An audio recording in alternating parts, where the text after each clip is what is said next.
રાજપુર જેલની બહાર સીન સપાટા કરનારા લાલુ જાલિમ ગેંગના ગુસ્સી ટોકના આરોપી આશિષ ચિકનાએ માફી માંગી. આરોપીનું સ્વાગત કરનારા 9ની અટકાયત. 4 ગાડી જપ્ત. સુરતમાં તાજેતરમાં ગુસ્સી ટોક કેસના આરોપી આશિષ ઉર્ફે ચિકનો પાંડેનું જેલમાંથી બહાર આવતાનો એક વિડીયો સોશિયલ મીડિયા પર વાયરલ થયો હતો, જેમાં તે પોતાની દબંગાઈ બતાવતો અને ફિલ્મી અંદાજમાં એન્ટ્રી કરતો જોવા મળ્યો હતો, જે અંગે પોલીસ એક્શનમાં આવી હતી. આ ઘટના બાદ સચિન પોલીસે ત્વરિત કાર્યવાહી હાથ ધરી આશિષ ચિકના સહિત 9 લોકોની અટકાયત કરી અને 4 વાહનો જપ્ત કર્યા હતા. ઉલ્લેખનીય છે કે આ ઘટનાએ સુરત પોલીસની છબીને પડકાર ફેંક્યો હતો. પોલીસે તમામ આરોપીઓ પાસેથી જાહેરમાં માફી મંગાવી.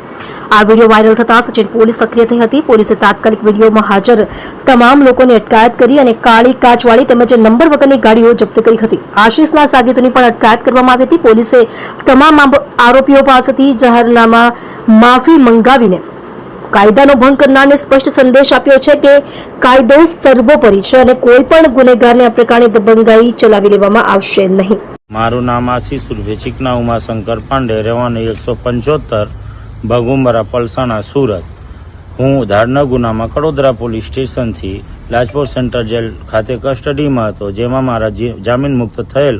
હું જેલથી બહાર આવેલો, મારો વિડીયો વાયરલ થયેલ અને એમાં કંઈ કાયદા વિશે કંઈ ખોટું હતું. એમાં પોલીસે અમને પોલીસ સ્ટેશને બોલાવીને એની જે કામગીરી હતી એ કરી. એના બદલ જે અમારાથી ભૂલ થઈ હોય, ભલે કાંચ આની હોય, જે બી હોય એના બદલ હું માફી માગું છું.